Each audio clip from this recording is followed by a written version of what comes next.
You know that feeling when a show grabs you by the eyeballs and refuses to let go? Well, Invincible is that kind of roller coaster for me. It's one that you never want to get off, and guess what? Season 1, it's had its pretty share of scenes which could blow anybody's mind. It's like a treasure trove of moments that'll have you screaming, laughing, and possibly even gasping for air. Trust me, you don't want to miss out on these scenes, so buckle up because we're about to dive into some seriously jaw-dropping, heart-pounding highlights from Invincible. Number 1. Omni-Man showing his true colors. In the first episode of Invincible, things kick off big time. The finale hits hard by showing Omni-Man wrecking the Guardians of the Globe and giving us a taste of what's about to go down. But you know, before this happened, the show looked like a calm show. It was very zen and nobody saw that coming. I mean, Omni-Man turning out to be the villain and the heroes of Earth dying in the first episode itself, it was shocking. It's like, what? When Omni-Man figures out his kid Mark is getting his Viltrumite powers, he decides it's go time for his real schemes. And how does he start? By wiping out the toughest superhero crew there? Jeez, Omni-Man wasn't playing around. He took down all 7 Guardians one by one and it was brutal. His power, insane. He was like this unstoppable force, showing just how dangerous he really is. And that left us all wondering, like, why did he do that?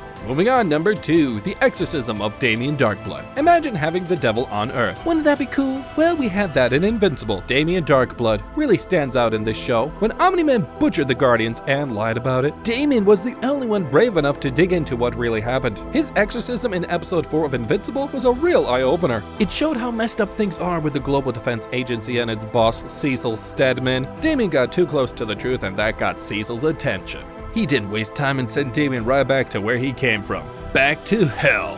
It might not be as crazy as some other stuff on the show, but it's a solid example of how Cecil's always steps ahead and will do whatever it takes to stay in control. But Cecil, when you die, Damien will be there waiting for you. See, won't be in control then, Cecil will ya? Damien will.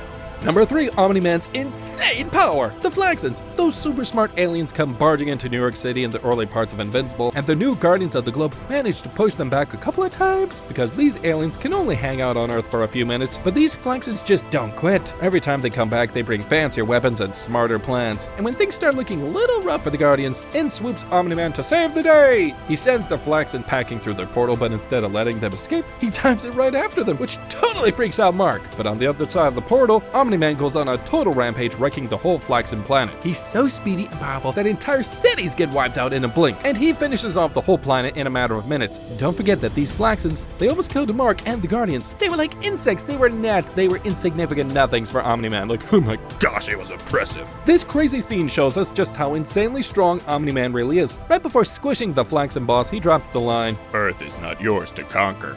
Like, oh, it gives me chills. That gives us the idea that he is the one who actually wants to take over Earth. Number 4, Robot gets himself a new body, so Robot freed the Maulers, and it was shocking because Maulers were the bad guy and Robot seemed like he was a good guy. That suspense finally broke when we got to know that Robot was actually looking for a body himself, and he needed the help of Maulers to do that. Maulers had this machine known as a somatic encoder, and it can give people bodies. Robot was not just a robot, but a young man with severe deformities who relied on a special pod just to stay alive. In an earnest talk with the twins, Rudy opens up about his condition and he asks them to create a clone of his teammate Rex, a body that can house his mind without the limitations of his own failing body. Realizing this means his own end, Rudy accepts his fate, knowing that although he won't make it, his legacy will continue through his pseudo-clone carrying his name. It was sad to see that, but also super cool. Number 5, enter Battle Beast. In episode 5 of Invincible, things get intense when Titan, a bad guy, well, I mean, he looked good at first, but then he played a victim card and all that victim stuff, and yeah. So anyways, this guy convinces Invincible to team up against their boss, Machine Head. But when they face off, Machine Head brings in a bunch of super strong villains, and Invincible gets seriously beat up, even though he's like crazy powerful. The fight gets brutal, with Guardians trying to help but also getting trashed. And Battle Beast, oh, this lion-like dude with a huge mace, totally dominates the fight. He smacks Invincible around and takes down everyone else too. And he does it without breaking a sweat. The Guardians put up like a good fight, but Battle Beast is on another level. He wrecks them all, leaving Invincible and his pals seriously hurt. It's a mess, with people getting crushed and thrown around, and eventually the other villains are taken out, and Battle Beast decides the fight isn't worth his time and he leaves. But in the chaos, Titan, feeling guilty, splits to protect his family, leaving Invincible and the others in bad shape. The authorities show up and arrest Machine Head and try to save the heroes just as Invincible blacks out, and then he sees his dad, Omni-Man, watching from afar, but not jumping in to help. And later we find out Titan was in cahoots with Isotope to take over Machine Head's gig.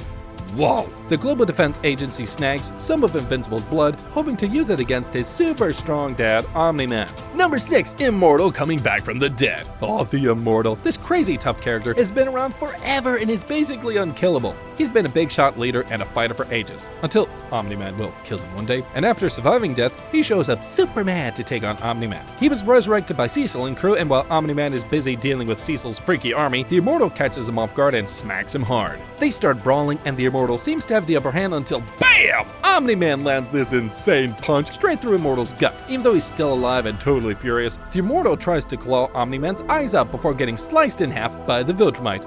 Woo! Rough stuff. Number 7, Sequid's taking over Mars. Mark takes the hero job super seriously every time, and that's why he agreed to go to Mars to take care of the astronauts. At first, everything seemed like a regular escort gig, but things got crazy real quick. Turns out, Martians spilled the beans on a massive danger lurking on Mars, a bunch of deadly parasites called Sequids. These little monsters threaten almost everyone living there. The Martians, with their slick shape-shifting skills, have been battling these squiddy creatures, but it's been tough. As the mission winds down, things go south, and some astronauts are missing. And whoa, the scene closes with the Sequids going all out on the unsuspecting Martians thanks to a new host. A new host they found, and that host was one of the astronauts! Total chaos! Just when you thought it was wrapping up nicely, the twist comes in and nobody knew that one of the astronauts was missing because apparently one of the Martians took the shape of the astronaut and is now coming to Earth. Oh boy. Number 8, Invincible versus Omni-Man. Omni-Man, after taking down the Immortal, pulls Mark aside for a heart-to-heart. Back in episode 1, he fed Mark a story about Viltrumites protecting planets, but the truth hits hard now. Viltrumites are conquerors, sent to weaken planets for a takeover. He spills that his action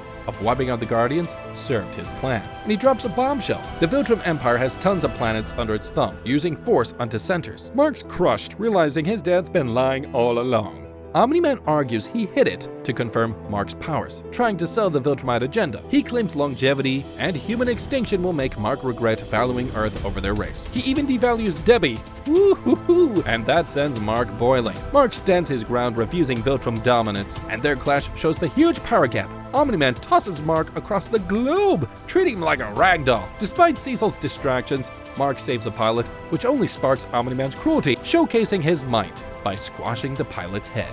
Their battle wrecks cities, a train, and nearly crushes Mark, but in a desperate move, Mark triggers a memory of their past human moments, and it hits a chord in Omni-Man, who breaks down at the conflict within himself. He questions what Mark will have in centuries, and a battered Mark replies, "You, Dad." Oh, heartbreaking stuff, right? Torn Omni-Man flees in space, leaving a bruised Mark. Cecil and Debbie rush in to aid Mark, but Omni-Man's disappearance spells uncertainty for Earth's safety in the upcoming season. We'll cover that for you though, don't worry about it. And that was it. Picking favorite scenes from a series is like choosing your favorite flavor of ice cream. Oh, it's delicious. There are too many options. I've lined up my top moments, and now it's your turn. I would love to know, what are your top moments? Please do tell. Share those epic tear-jerking and even side-splitting scenes that stuck with you. Don't be shy, drop them in the comments below, come on. Let's swap stories and relive those fantastic moments together.